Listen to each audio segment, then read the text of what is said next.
நேர்களுக்கு வணக்கம். இது நியூஸ் ஃபர்ஸ்டின் இரவு நேர 10:30 பிரதான செய்தி அறிக்கை. செய்திகளுடன் நான் ஃபஸ்ருல்லா முபாரக். செய்திகளுக்கு செல்லும் முன்னர் முதலில் தலைப்புச் செய்திகள். அமைச்சுக்களின் பொறுப்புகளை உள்ளடக்கி 2 வர்த்தமானிகள். அரசியல் தீர்வு திட்டம் தொடர்பிலான நிபுணர் குழுவின் அறிக்கையை நிராகரிப்பதாக டெலோ தெரிவிப்பு. புதிய அரசியலமைப்பு தொடர்பிலான நிபுணர் குழுவின் அறிக்கையை பாராளுமன்றத்திற்கு சமர்ப்பிப்பது சட்டவிரோதமானது என சிரேஷ்ட சட்டத்தரணி கனிஷ்க விதாரண தெரிவிப்பு. அடுத்த மாதம் 21ஆம் தேதி இலங்கை கிரிக்கெட் தேர்தலை நடத்துவதற்கு சர்வதேச கிரிக்கெட் பேரவையின் அனுமதி. முதலில் உள்நாட்டு செய்திகள். அரச விஜயம் மேற்கொண்டு பிலிப்பைன்ஸுக்கு 4 நாட்கள் உத்தியோகபூர்வ விஜயம் மேற்கொண்டு சென்றிருந்த ஜனாதிபதி மைத்ரிபால சிறிசேன நேற்றிரவு நாடு திரும்பினார். இதேவேளை 2 விசேட வர்த்தமானிகளையும் ஜனாதிபதி வெளியிட்டார். தொழில் மற்றும் தொழில் உறவுகள் அமைச்சரவை அந்தஸ்தற்ற அமைச்சராக நியமிக்கப்பட்டுள்ள ரவீந்திர சமரவீரவிற்கான அரச நிறுவனங்கள் பெயரிடப்பட்டுள்ளன. இதற்கமைய தொழில் திணைக்களம், ஊழியர் சேமலாப நிதியம், தேசிய தொழிலாளர் கற்கை நிறுவனம், தொழிலாளர் இழப்பீட்டு ஆணையாளர் அலுவலகம், ஷிரம வாசனா நிதியம், ஊழியர் நம்பிக்கை நிதியம் உள்ளிட்ட 9 நிறுவனங்கள் தொழில் மற்றும் தொழில் உறவுகள் அமைச்சரவை அந்தஸ்தற்ற அமைச்சரின் கீழ் பெயரிடப்பட்டுள்ளன. இந்த நிறுவனங்கள் இதற்கு முன்னர் தொழில் உறவுகள் மற்றும் சமூக வலுவூட்டல் அமைச்சரான தயா கமகேவின் கீழ் காணப்பட்டமை குறிப்பிடத்தக்கது. பின்னர் அவை ஆரம்ப கைத்தொழில் மற்றும் சமூக வலுவூட்டல் அமைச்சாக திருத்தியமைக்கப்பட்டதுடன் ஆரம்ப கைத்தொழில் அமைச்சுடன் தொடர்புபட்ட ஏற்றுமதி விவசாய திணைக்களம், வாசனை திரவியங்கள் மற்றும் அதனுடன் தொடர்புபட்ட உற்பத்திகளை விற்பனை செய்யும் சபையும் தயா கமகேவின் பொறுப்பின் கீழ் கொண்டு செல்லப்பட்டுள்ளன. இதேவேளை பொருளாதார மறுசீரமைப்பு மற்றும் பொது விநியோக அமைச்சரவை அந்தஸ்தற்ற அமைச்சராக பதவி வகிக்கும் கலாநிதி ஹர்ஷடி சில்வாவின் கீழ் உள்ள மேலும் சில நிறுவனங்களும் புதிய வர்த்தமானியில் பெயரிடப்பட்டுள்ளன. அதன்படி பிரதமர் ரணில் விக்ரமசிங்கவின் கீழ் காணப்பட்ட தொகை மதிப்பு மற்றும் புள்ளி விபரவியல் திணைக்களமும் பி ஹரிசனின் கீழ் இருந்த உணவு ஆணையாளர் திணைக்களமும் ஹர்ஷடி சில்வாவின் கீழ் கொண்டு செல்லப்பட்டுள்ளன. 1990 சுவசெரிய மன்றம், குடும்ப பொருளாதார அலகு, தகவல் ஆய்வு அலகு மற்றும் மக்கள் விநியோக படையணி என்பனவும் பொருளாதார மறுசீரமைப்பு மற்றும் பொது விநியோக அமைச்சரவை அந்தஸ்தற்ற அமைச்சின் கீழ் கொண்டு செல்லப்பட்டுள்ளன. அரசியல் தீர்வு திட்டம் தொடர்பிலான நிபுணர் குழுவின் அறிக்கையை நிராகரிப்பதாக டெலோ எனப்படும் தமிழீழ விடுதலை இயக்கம் தெரிவித்துள்ளது. தற்போதைய அரசியல் பின்னணியில் முன்வைக்கப்படும் அரசியல் தீர்வு திட்டம் தொடர்பிலான நிபுணர் குழுவின் அறிக்கையை கவனமாகவும் நிதானமாகவும் ஆராய்ந்து பார்க்கையில் அதனை நிராகரிப்பதை தவிர வேறு தெரிவு எதுவும் தமக்கு இல்லை என டெலோ வெளியிட்டுள்ள அறிக்கையில் தெரிவிக்கப்பட்டுள்ளது. இந்த நிபுணர் குழுவின் அறிக்கையின் பிரகாரம் ஒற்றையாட்சி முறை தொடர்ந்தும் நீடிப்பதற்கு மிகவும் சாதுரியமாக பிரேரிக்கப்பட்டுள்ளதாகவும் அதில் குறிப்பிடப்பட்டுள்ளது. அதிகார பங்கீடு விடயத்தில் அதனை விஸ்தரித்து வலுப்படுத்தி முழுமைப்படுத்துவதற்கு பதிலாக அரைக்குறையான அதிகாரங்களை மாத்திரம் மாகாண சபைகளுக்கு வழங்கியிருக்கும் 13வது திருத்தத்துக்கு அப்பால் ஆக்கப்பூர்வமான எந்தவொரு முன்னேற்றகரமான யோசனையும் இதில் காணப்படவில்லை எனவும் டெலோ வெளியிட்டுள்ள அறிக்கையில் தெரிவிக்கப்பட்டுள்ளது.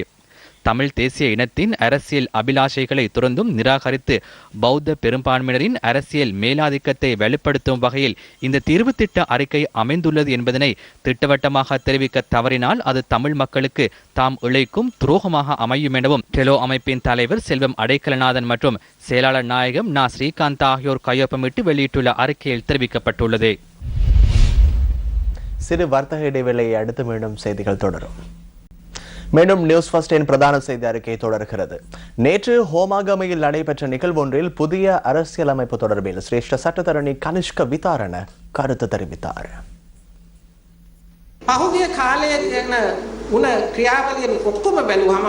கடந்த கால செயற்பாடுகளை பார்க்கும் பொழுது இந்த பாராளுமன்றம் அல்ல, அரசியலமைப்பு சபையும் அல்ல, உபகுழுக்களும் அல்ல, வழிநடாத்தல் குழுக்களும் அல்ல, இவை அனைத்துக்கும் மேலுள்ள அவசர சக்தியொன்று இந்த அனைத்து செயற்பாடுகளையும் வழிநடாத்துகின்றது. அந்த நிபுணர் குழுவில் யார் உள்ளனர்? இணைத்தலைவர்களாக ஜெயம்பதி விக்ரமரத்னவும் சுமந்திரனும் உள்ளனர். அந்த அனைத்து உபகுழுக்களுக்கும் ஜெயம்பதி விக்ரமரத்னவும் சுமந்திரனும் தொடர்புபட்டுள்ளார். எனவே ஜெயம்பதி விக்ரமரத்னவும் சுமந்திரனுமே இந்த அரசியலமைப்பு உருவாக்க செயற்பாட்டை முழுமையாக மேற்கொள்கின்றனர். இவ்வாறான அறிக்கையொன்றை தயாரித்து வெளியிட நிபுணர் குழுவுக்கு அதிகாரம் இல்லை. தற்போது அவர்கள் அதனை பலவந்தமாக சட்டவிரோதமாக பாராளுமன்றத்துக்கு கொண்டு வருவதற்கான செயற்பாடுகளை ஆரம்பித்துள்ளனர். நீதி விரோதீව පාර්ලිමේන්තුව ඇතුළත් ක්‍රියාත්මක කරන්න ක්‍රියාත්මක වෙන්න පටන් ගන්න තියෙනවා. தமிழ் தேசிய கூட்டமைப்பின் பாராளுமன்ற உறுப்பினர் எம்.ஏ. சுமந்திரன் ஊடகங்கள் தொடர்பில் அண்மையில் முன்வைத்த விமர்சனங்கள் தொடர்பில் தெரிவிக்கப்பட்ட சில கருத்துக்கள் அடுத்து.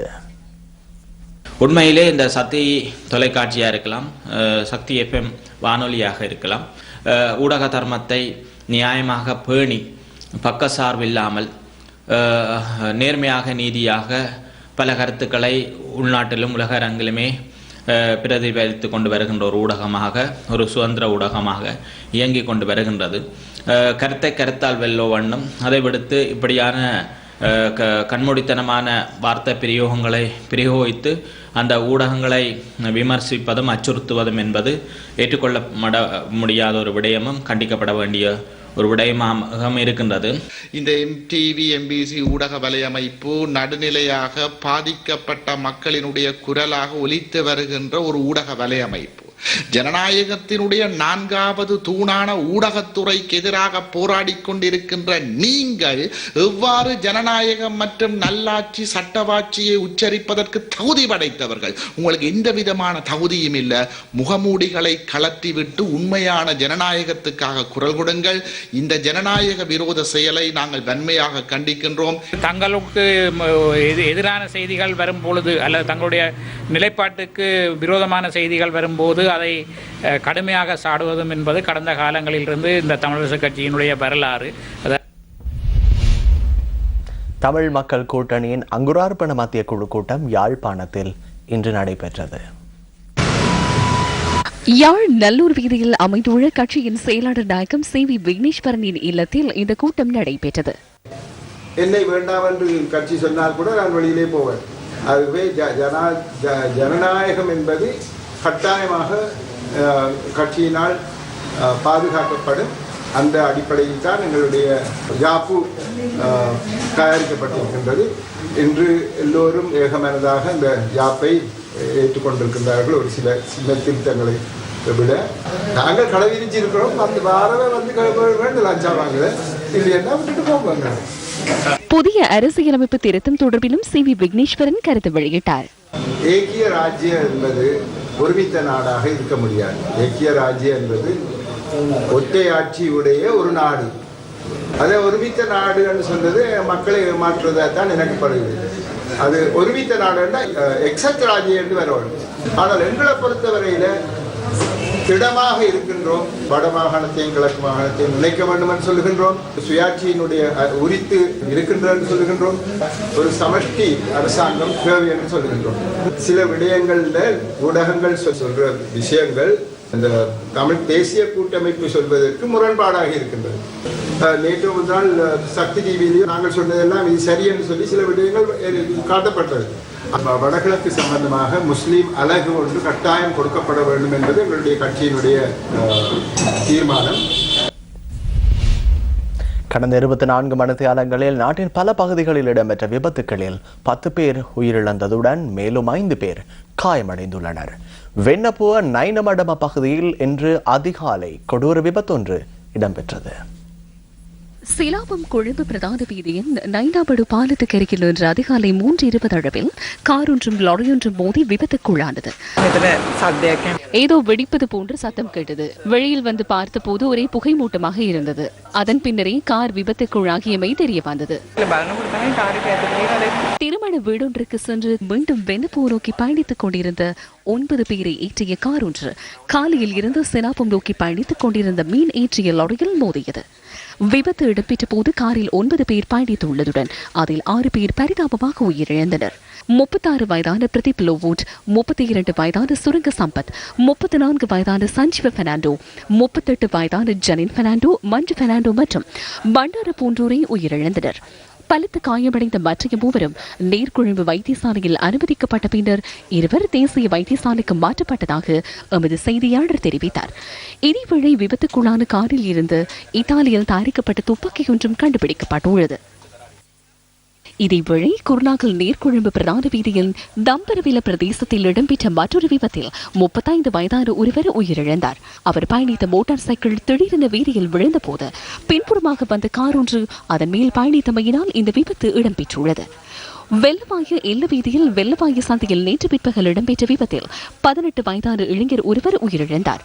சிறைச்சாலை அதிகாரிகளை ஏற்றிய வேன் ஒன்றும் மோட்டார் சைக்கிள் ஒன்றும் மோதியதில் இடம்பெற்ற இந்த விபத்தில் மோட்டார் சைக்கிளில் பயணித்தவர் உயிரிழந்துள்ளார். இதேவேளை எம்பிலிபிட்டிய ரத்தினபுரி வீதியின் பல்லைபெத்த கொஸ்வெட்டிய பிரதேசத்தில் இன்று அதிகாலை 5:15 அளவில் முச்சக்கர வண்டியொன்று வீதியில் நிறுத்தி வைக்கப்பட்டிருந்த கொள்கலன் ஒன்றில் மோதியதில் முச்சக்கர வண்டியின் சாரதி உயிரிழந்துள்ளார். விபத்து இடம்பெற்ற போது முச்சக்கர வண்டியில் 2 பெண்களும் 2 சிறுவர்களும் இருந்துள்ளதுடன் காயமடைந்த அவர்கள் எம்பிலிபிட்டிய மற்றும் பல்லைபெத்த வைத்தியசாலைகளில் அனுமதிக்கப்பட்டுள்ளனர். இதேவேளை கம்பஹாவில் இன்று அதிகாலை மோட்டார் சைக்கிள் ஒன்று வீதியை விட்டு விலகி விபத்துக்குள்ளானதில் இளைஞர் ஒருவர் உயிரிழந்துள்ளார். இதேவேளை ஜாயில துட்டெல்ல ரயில் குறுக்கு வீதியில் மோட்டார் சைக்கிள் ஒன்று ரயிலில் மோதியதில் மோட்டார் சைக்கிளில் பயணித்த 8 வயதான சிறு பிள்ளை ஒன்று உயிரிழந்துள்ளது. சம்பள பிரச்சினை காரணமாக ரயில் கடவை காவலாளி சேவைக்கு சமூகம் அளிக்காத சந்தர்ப்பத்திலேயே இந்த விபத்து இடம்பெற்றுள்ளதாக பிரதேச மக்கள் தெரிவிக்கின்றனர். இதேவேளை கொழும்பு ஜிந்துப்பேட்டை பகுதியில் இடம்பெற்ற துப்பாக்கிச் சூட்டில் ஒருவர் காயமடைந்துள்ளார். காயமடைந்தவர் தேசிய வைத்தியசாலையில் அனுமதிக்கப்பட்டுள்ளார். மோட்டார் சைக்கிளில் வருகை தந்த அடையாளம் தெரியாத இருவர் முச்சக்கர வண்டியில் பயணித்துக் கொண்டிருந்தவர் மீது துப்பாக்கிச்சூடு நடத்திவிட்டு தப்பி சென்றுள்ளனர். கொழும்பு 13 சேர்ந்த 32 வயதான ஒருவரை துப்பாக்கிச்சூட்டுக்கு இலக்காகியுள்ளார்.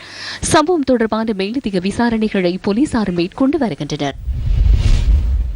லெக்டோவத்த பிரதேசத்தில் 100 கிலோகிராம் வெடிபொருட்களுடன் அண்மையில் கைது செய்யப்பட்ட 4 சந்தேக நபர்களும் குற்றப்புலனாய்வு திணைக்களத்தினால் தொடர்ந்தும் விசாரணைக்குட்படுத்தப்படுகின்றனர். பாதுகாப்பு அமைச்சின் ஆலோசனையின்படி கடந்த 17ஆம் தேதியிலிருந்து சந்தேக நபர்களை 90 நாட்களுக்கு தடுத்து வைத்து விசாரணை செய்வதற்கு குற்றப்புலனாய்வு திணைக்களத்திற்கு நீதிமன்றம் அனுமதி வழங்கியது. மாவனல்லையில் அண்மையில் புத்தர் சிலைகளை சேதப்படுத்திய சம்பவத்துடன் தொடர்புடையதாக சந்தேகிக்கப்படும் ஒருவர் வனாத்துவில பிரதேசத்தில் தென்னம் தோப்பு ஒன்றில் மறைந்திருப்பதாக குற்றப்புலனாய்வு திணைக்களத்திற்கு கிடைத்த தகவலுக்கு ஏற்ப விசேட அதிரடிப்படையினரின் ஒத்துழைப்புடன் கடந்த 17ஆம் தேதி சுற்றுவளைப்பு மேற்கொள்ளப்பட்டது. இதன்போது தென்னந்தோப்பின் உரிமையாளர் உட்பட 4 சந்தேக நபர்கள் கைது செய்யப்பட்டதுடன் வெடிபொருட்களும் மீட்கப்பட்டன. இதன்போது 100 கிலோகிராம் வெடிபொருட்கள் அடங்கிய 3 பேரல்களும் நைட்ரிக் திரவியம் அடங்கிய 6 பேரல்களும் 99 டெட்டனைட்டர்களும் வாயு ரைஃபிள் ஒன்றும் தமிழ் மற்றும் அரபு மொழியில் அச்சிடப்பட்ட புத்தகங்கள் என பல பொருட்கள் கண்டுபிடிக்கப்பட்டுள்ளன. குறித்த தோட்டத்துக்கு தற்போது போலீஸ் பாதுகாப்பு வழங்கப்பட்டுள்ளது. கைது செய்யப்பட்ட சந்தேக நபர்கள் வெளிநாடுகளில் பேணி வந்துள்ள தொடர்புகள் தொடர்பில் குற்றப்புலனாய்வு திணைக்களம் ஆராய்ந்து வருகின்றது. அத்துடன் இந்த சுற்றிவளைப்புக்கு காரணமான மாவனல்லையில் புத்தர் சிலைகளை உடைத்த சம்பவத்தின் பிரதான சந்தேக நபர் இதுவரை கைது செய்யப்படவில்லை என்பதுடன் அவரை கண்டுபிடிப்பதற்கான விசாரணைகள் தொடர்ந்தும் இடம்பெறுவதாக போலீசார் குறிப்பிட்டனர். தீயின் அகோரத்தால் தனது குடும்பத்தை காப்பாற்றிய கண்டி ராம்ராஜ் நினைவிருக்கிறதா? கண்டி யட்டினுவர பகுதியில் அண்மையில் தீ விபத்தில் சிக்கிய ராம்ராஜின் குடும்பத்திற்கு வீடொன்றை நிர்மாணிப்பதற்கான காணி ஒன்று இன்று வழங்கி வைக்கப்பட்டது. எஸ் ராம்ராஜ் தனது குடும்பத்தினருடன் வசித்து வந்த 4 மாடி கட்டிடத்தில் கடந்த 8ஆம் தேதி தீ பரவியது. அவரின் முயற்சி மற்றும் அயலவர்களின் ஒத்துழைப்பினால் தீ விபத்தில் இருந்து அவருடைய குடும்பத்தினர் அனைவரும் காப்பாற்றப்பட்டனர். இதன் பின்னர் அவர்கள் கண்டி போகுடவத்த பகுதியில் வாடகை வீட்டில் வசித்து வருகின்றனர். இந்நிலையில் கண்டி லேவில்ல பகுதியை சேர்ந்த வர்த்தக தம்பதியினர் வீடொன்றை நிர்மாணிப்பதற்காக 32 பர்ச்சேஸ் காணியை இன்று பரிசாக வழங்கியுள்ளனர்.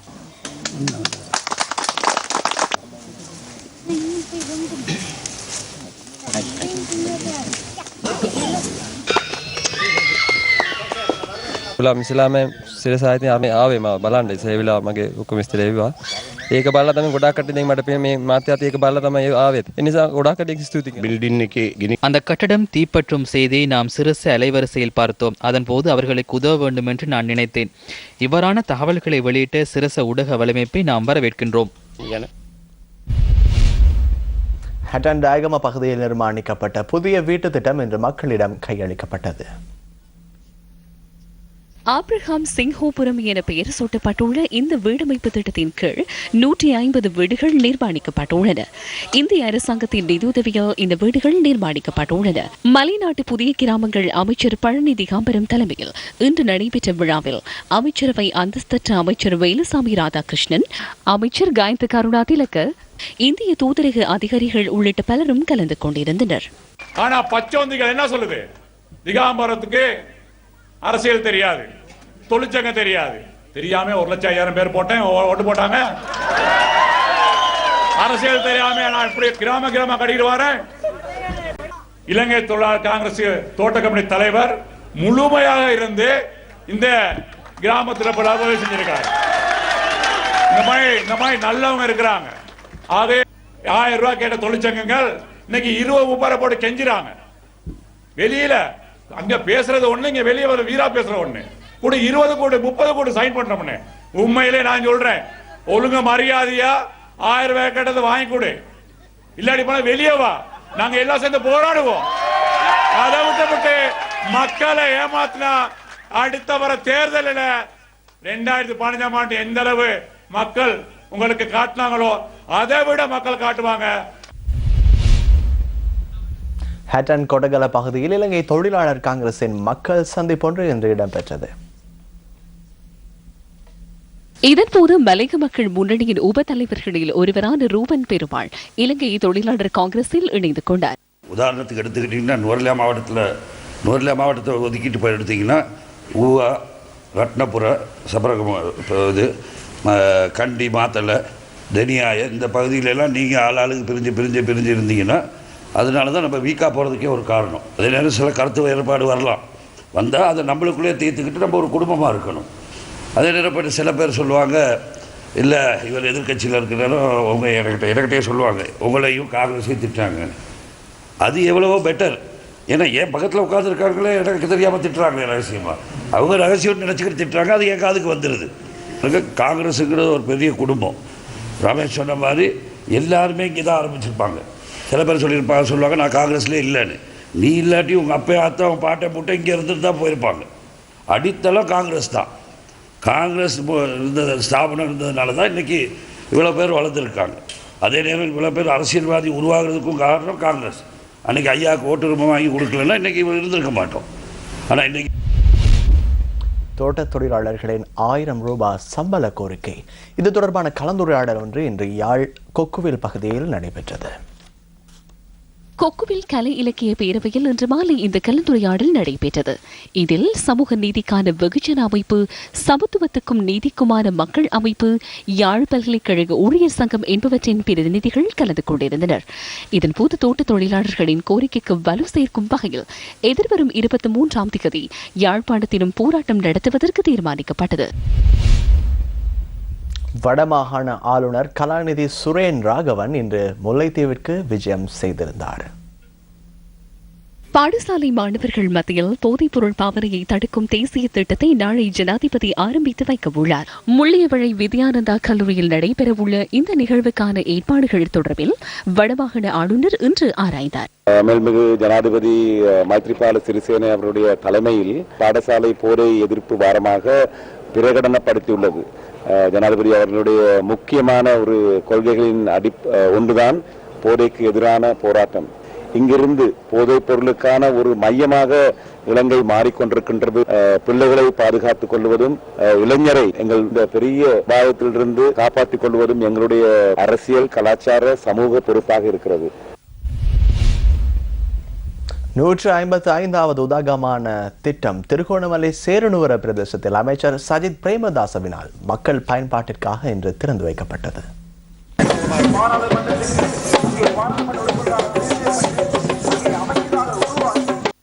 வீடமைப்பு மற்றும் கலாசார அமைச்சரும் ஐக்கிய தேசிய கட்சியின் பிரதி தலைவருமாகிய சஜித் பிரேமதாசவினால் இந்த வீடுகள் மக்களிடம் கையளிக்கப்பட்டன. 25 வீடுகளை கொண்டு அமைக்கப்பட்டுள்ள இந்த கிராம மக்களுக்கு வீட்டு உறுதிப்பத்திரங்களும் வழங்கப்பட்டுள்ளன.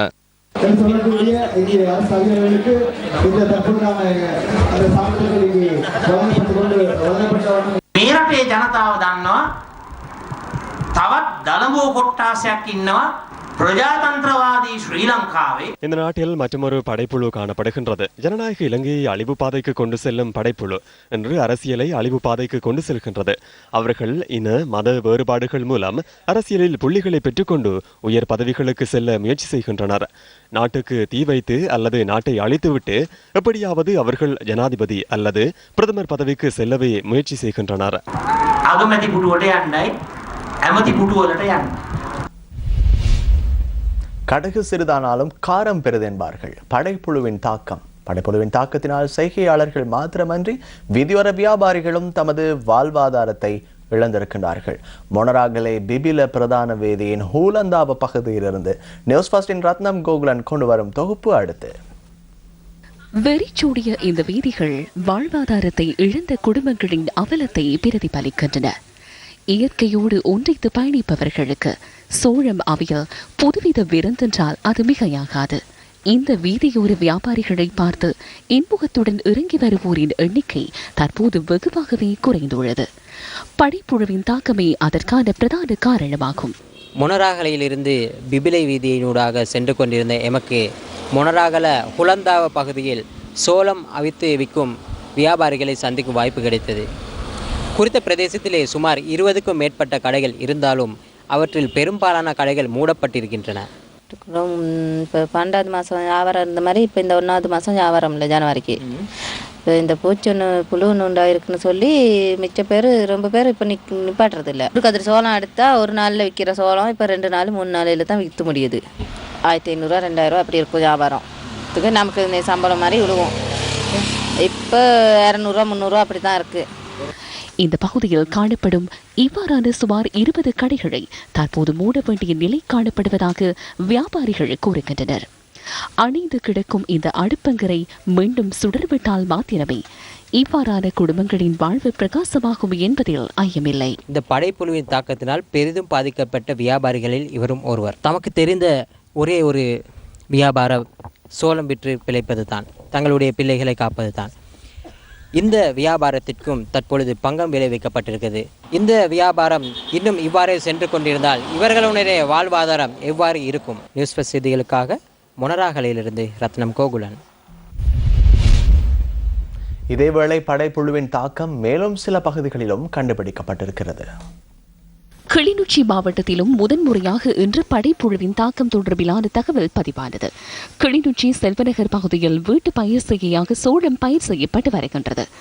குறித்த பகுதியில் 1000 நிலையங்களில் படைப்புழுவின் தாக்கம் காணப்படுவதாக மக்கள் குறிப்பிடுகின்றனர். இது சோள பொத்தியே அப்படியே அரிச்சு அப்படியே இல்லாம சில நேரம் கருப்படிச்சும் இருக்கு. இந்த பொத்தியை எங்களுக்கு பெரிய நட்டத்தை ஏற்படுத்தி உள்ளது. இந்த புழு வந்து எங்களுக்கு இந்த அழிவை கொடுத்தது. நாங்கள் இவ்வளவு காலம் நல்லா தான் தோட்டம் செய்தோம். அக்கரைப்பற்று கண்ணகிபுரம் பகுதியில் சுமார் 5 ஏக்கர் பகுதியில் பயிரிடப்பட்டுள்ள சோளம் மற்றும் பைற்றங்காய் என்பவற்றிலும் படைப்புழு பரவியுள்ளது. சோளம், கத்தரி, பயத்தை, பாவை எல்லாம் ஏனைய பயிரினங்களுக்கு இந்த புழு தாக்கத்தை செலுத்தினதால் எங்களுக்கு கூடிய நஷ்டம். மழையீழ்ச்சி இல்லை, பசலை, உழவு காய்ச்சி, விதை காய்ச்சி ஒன்றுமே. இன்னும் நீங்கள் எந்த உதவிகளும் எங்களுக்கு கிடைக்கல அரசாங்கத்தால். ஆயினும் அதிகமான பாதிப்புகளுக்கு உள்ளாகி நாங்கள் மிகவும் நொந்து போயிருக்கின்றோம். புத்தளம் மாவட்டத்தின் நுரைச்சோலை பாலையடி பகுதியில் புழுக்களால் கோவா செய்கை பெரிதும் பாதிக்கப்பட்டுள்ளது. இதனால் பெரும் பொருளாதார நெருக்கடி ஏற்பட்டுள்ளதாக விவசாயிகள் கூறுகின்றனர். கோவா செய்யும் போது இப்போ எங்களுக்கு எரிநோய், இலப்புள்ளி நோய்கள் வந்து பரவி இருக்கு. படைப்புழுக்களின் தாக்கத்தினால் புத்தளம் பாவட்டமடு பகுதியில் சோழ பயிர் செய்கை கைவிடப்பட்டுள்ளது. மாத்தறையின் பாஸ்குட பகுதியிலும் படைப்புழு தாக்கத்தினால் சோழ பயிர் செய்கையை மேற்கொள்ள முடியாமல் விவசாயிகள் பல்வேறு இன்னல்களை எதிர்நோக்கி வருகின்றனர். இலங்கை கடற்படையினால் விடுவிக்கப்பட்ட இந்திய மீனவர்களின் 9 படகுகள் இந்திய மீனவ குழுக்களினால் இன்று தமிழகத்துக்கு எடுத்துச் செல்லப்பட்டன. பறிமுதல் செய்யப்பட்ட மீனவ படகுகளை விடுவிக்குமாறு தொடர்ந்தும் கோரிக்கை விடுக்கப்பட்ட நிலையில் படகுகளை விடுவிக்குமாறு நீதிமன்றம் உத்தரவு பிறப்பித்திருந்தது. இதன் ஒரு கட்டமாக விடுவிக்கப்பட்ட படகுகளை மீட்பதற்காக ராமேஸ்வரம் துறைமுகத்தில் இருந்து தமிழக மீனவ குழு நேற்று காரை நகரை சென்றடைந்தது. மீன்பிடி தொழிலாளர்கள், படகு உரிமையாளர்கள், இயந்திரம் மற்றும் படகு பழுது பார்ப்பவர்கள் உள்ளிட்ட 71 பேர் 9 படகுகளில் காரை நகரை வந்தடைந்தனர். இதன்போது காரை நகரில் நிறுத்தி வைக்கப்பட்டிருந்த 9 படகுகளை மீட்ட குறித்த குழுவினர் இன்று படகுகளுடன் ராமேஸ்வரம் நோக்கி பயணித்தனர். சீரான வானிலை நிலவுவதால் படகுகளை உடனடியாக கொண்டு செல்வதாகவும் இந்திய மீட்பு குழு தெரிவித்துள்ளது. 3 வருடங்களாக விடுதலை செய்யப்படாமல் இருந்த படகுகளை மத்திய மாநில அரசு உதவியோட இப்ப விடுதலை செஞ்சிருக்காங்க. அந்த படகுகளை ஆய்வு செஞ்சதுல 47 விசைப்படகுகளும் நாட்டு படகும் சேர்ந்து அந்த படகுகளை எடுக்கக்கூடிய ஒரு நல்ல நிலையில இருக்கு. இந்த படகுகளை எடுக்கிறதுக்காக முதல் கட்டமாக ராமேஸ்வரத்துல இருந்து 9 விசைப்படகு மூலமா 17ஆம் தேதி இலங்கை காரைநகர் பகுதிக்கு வந்தாங்க. இந்த 9 படகுலையும் நல்ல முறையில மீட்டெடுத்தாச்சு. தண்ணியில மூழ்கி கிடந்த படகுகளை பம்பு வச்சு மோட்டரை வச்சு தண்ணியை வெளியே எடுத்து நல்ல முறையில எடுத்தாச்சு. இந்த எடுக்கிறதுக்கு உதவி செய்த மத்திய மாநில அரசுக்கு மீனவர் சார்பாக நன்றியை தெரிவிச்சுக்கிறோம். காரைதீவு சண்முகா வித்யாலயத்தில் இன்று நடைபெற்ற நிகழ்வு ஒன்றில் பாராளுமன்ற உறுப்பினர் கோடீஸ்வரன் தெரிவித்த கருத்துக்கள் அடுத்து. கடந்த நாட்களிலே அரசியல் சூழ்நிலை காரணமாக, அந்த குழப்பகர சூழ்நிலை காரணமாக பலதரப்பட்ட எங்களது தமிழ் தேசிய கூட்டணி பாராளுமன்ற உறுப்பினர்களை விலை பேசுகின்ற அந்த செயற்பாடு முன்னெடுக்கப்பட்டது. என்னுடன் கூட கடந்த கொடூர ஆட்சியை மேற்கொண்டவர்கள் விலை பேசினார்கள், பல கோடி விலை பேசினார்கள். அது மட்டுமல்ல, அமைச்சு பதவி தருவேன் என்று விலை பேசப்பட்டது. இப்படியான நிலையிலே இந்த மாவட்டத்து மக்களை விற்று நாங்கள் ஒருபோதும் அந்த பணத்துக்கும் பதவிக்குமாக ஆசைப்பட போவதில்லை என்பதனை இந்த இடத்தில் சுட்டிக்காட்ட விரும்புகின்றேன். முல்லைத்தீவு மாமடு பகுதியில் இன்று நடைபெற்ற நிகழ்வு ஒன்றில் மக்கள் பிரதிநிதிகள் சிலர் கருத்து தெரிவித்தனர். இந்த உருக்குலைந்து போயிருந்த இந்த ஸ்ரீலங்கா அரசை மீண்டும் உருப்படுத்தி ஒரு அரசாக ஆக்கிய காரியத்தை கைங்கரியத்தை செய்தது தமிழ் தேசிய கூட்டமைப்பு. எங்களுக்கு தமிழர்களின் உரிமைகளை முன்னெடுக்கும் வரை இந்த அரசுகளில் பங்கெடுக்க போவதில்லை என்பது எங்களது நிலைப்பாடு. இந்த அறநெறி என்பதுதான் எங்களுடைய இந்த பிள்ளைகளை நாளை நல்ல விருட்சங்களாக உருவாகணும். இந்த யுத்தத்தின் பின்பு திட்டமிட்டு எங்களுடைய இனத்தை, கலாச்சாரத்தை, பண்பாடை, பாரம்பரியங்களை அழித்து வருகின்றார்கள். முல்லைத்தீவு மாமடு அறநெறி பாடசாலையின் 2ஆம் ஆண்டு விழாவில் கலந்து கொண்டு உரையாற்றும் பொழுதே இவர்கள் இதனை குறிப்பிட்டனர். சிதம்பரபுரம் உதயம் சனசமூக நிலைய கட்டட திறப்பு விழா இன்று நடைபெற்றது. இந்த நிகழ்வில் தமிழ் தேசிய கூட்டமைப்பின் பாராளுமன்ற உறுப்பினர் சார்ல்ஸ் நிர்மலநாதன் உள்ளிட்ட பலரும் கலந்து கொண்டிருந்தனர். அந்த வரைவின் அடிப்படையில் எங்களுடைய மக்களுக்கு தேவையான அனைத்து விடயங்களையும் எங்களுடைய மக்கள் கௌரவமாக வாழக்கூடிய வகையில் அந்த வரைவு இறுதி செய்யப்படவில்லை என்றால் நாங்களும் ஆதரவு அளிக்க மாட்டோம். வருகின்ற வரைவுக்கு ஆதரவு அளிப்போம் என்று நீங்கள் எல்லாரும் ஒரு பொய்யான தகவலை நம்பி இருக்கிறார்கள். அப்படி இல்லை. எங்களுடைய மக்கள் தங்களை தாங்களே ஆளக்கூடிய வகையில் அந்த அரசியல் யாப்பில் மாற்றங்கள் கொண்டு வந்தால் மட்டுமே நாங்கள் மக்களின் கருத்தறிந்து அந்த யாப்பை வெற்றி பெற செய்வதற்கு வாக்களிப்போம் என்பதை இந்த நேரத்தில் நான் சொல்லிக்கொள்ள விரும்புகிறேன். பயங்கரவாத தடை சட்டத்திற்கு எதிர்ப்பு தெரிவித்து யாழ்ப்பாணத்தில் இன்று கண்டன ஆர்ப்பாட்ட பேரணி ஒன்று முன்னெடுக்கப்பட்டது.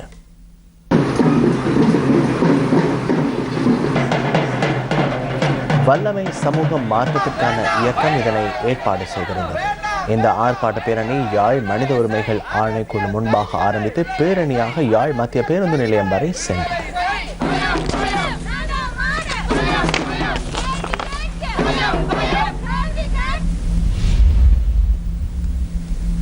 வவுனியா ஸ்ரீ கந்தசுவாமி ஆலய மகோத்சவ பெருவிழாவில் ரதோற்சவம் இன்று நடைபெற்றது. ஆலயத்தில் நடைபெற்ற சிறப்பு பூஜை வழிபாடுகளை அடுத்து முருகப்பெருமான் தேவியர் இருவருடன் தேரேறி வீதி உலா வந்தார். எம்பெருமானுக்காக புதிதாக நிர்மாணிக்கப்பட்ட சித்திர தேர் பவனி முதல் தடவையாக இன்று நடைபெற்றமை குறிப்பிடத்தக்கது. பெருந்திரளான அடியார்கள் புதிய சித்திர தேரை வடம் பிடித்து இழுத்தும் நேர்த்திக் கடன்களை நிறைவேற்றியும் வழிபட்டனர். இன்று மாலை முருகப்பெருமான் மீண்டும் ஆலயத்தில் எழுந்தருளியதுடன் பெருந்திரளான பக்தர்கள் வவுனியா கந்தசுவாமி ஆலய ரதோற்சவத்தில் கலந்து கொண்டிருந்தனர். கொழும்பு தமிழ் சங்கத்தினால் ஏற்பாடு செய்யப்பட்ட தமிழோடிசை பாடல் நிகழ்வு இன்று நிறைவுக்கு வந்தது. தமிழோடிசை பாடல் நிகழ்வு நேற்று முன்தினம் ஆரம்பமானது. இன்று காலை ஆய்வரங்கு நடைபெற்றது. இசைஞான வாரதி மார்க்கண்டு ஸ்ரீரங்கநாதன், நடன திலகம் கமலா ஞானதாஸ், கலாபூஷணம் பிள்ளை நாயகம் திருநாவுக்கரசு மற்றும் தவில் மீதை தாளமூர்த்தி இ புண்ணியமூர்த்தி ஆகியோர் தலைக்கோல் பெற்றனர். கிழக்கு பல்கலைக்கழக சுவாமி விபுலானந்தா அழகியற்கலைகள் நிறுவக இசைத்துறை விரிவுரையாளர் தட்சிணாமூர்த்தி பிரதீபன் இசையரங்கு நிகழ்த்தினார். இதனை அடுத்து நடைபெற்ற அணி இசையுடன் நிகழ்வு நிறைவிற்கு வந்தது. தொடர்வது விளையாட்டு செய்தி. திட்டமிட்டவாறு எதிர்வரும் பிப்ரவரி மாதம் 21ஆம் தேதி இலங்கை கிரிக்கெட் தேர்தலை நடாத்துவதற்கு சர்வதேச கிரிக்கெட் பேரவையின் அனுமதி கிடைத்துள்ளது. சர்வதேச கிரிக்கெட் பேரவையின் பிரதம நிறைவேற்ற அதிகாரி டேவிட் ரிச்சர்ட்சனை விளையாட்டுத்துறை அமைச்சர் ஹரின் பெர்னாண்டோ சந்தித்த போது இந்த அனுமதி கிடைத்துள்ளது. இந்த விடயம் தொடர்பில் விளையாட்டுத்துறை அமைச்சர் துபாயிலிருந்து நியூஸ் ஃபர்ஸ்டுக்கு கருத்து தெரிவித்தார். சர்வதேச கிரிக்கெட் பேரவையின் நிறைவேற்று அதிகாரியை இன்று நான் சந்தித்தேன். தேர்தல் தாமதமாகும் பட்சத்தில் சர்வதேச கிரிக்கெட் பேரவையால் தடை விதிக்கப்படும் என கிரிக்கெட் தேர்தலில் போட்டியிடும் நபர்களிடமிருந்தும் ஏனையவர்களிடமிருந்தும் அண்மை காலமாக குற்றச்சாட்டுகள் முன்வைக்கப்பட்டன. தேர்தல் தாமதமாகின்றமை தொடர்பில் செயலாளரும் கணினி பிரிவில் உள்ள தலைமை அதிகாரியும் காரணங்களை தெளிவுபடுத்தினர். வர்த்தமானியில் ஏற்பட்ட தாமதம் மற்றும் சட்டமா அதிபர் திணைக்களத்தினால் எங்களுக்கு ஆலோசனை வழங்குவதில் ஏற்பட்ட தாமதம் காரணமாக தேர்தல் தாமதமாகிவிட்டது. இதுடன் நியூஸ் ஃபர்ஸ்டின் இரவு 10:30 பிரதான செய்தி அறிக்கை நிறைவுக்கு வருகிறது. நாளை மலரும் புதிய வாரம் உங்கள் அனைவருக்கும் மகிழ்ச்சியை கொடுக்கும் வாரமாக அமைய எல்லாம் வல்ல இறைவனை பிரார்த்திக்கிறோம். வணக்கம்.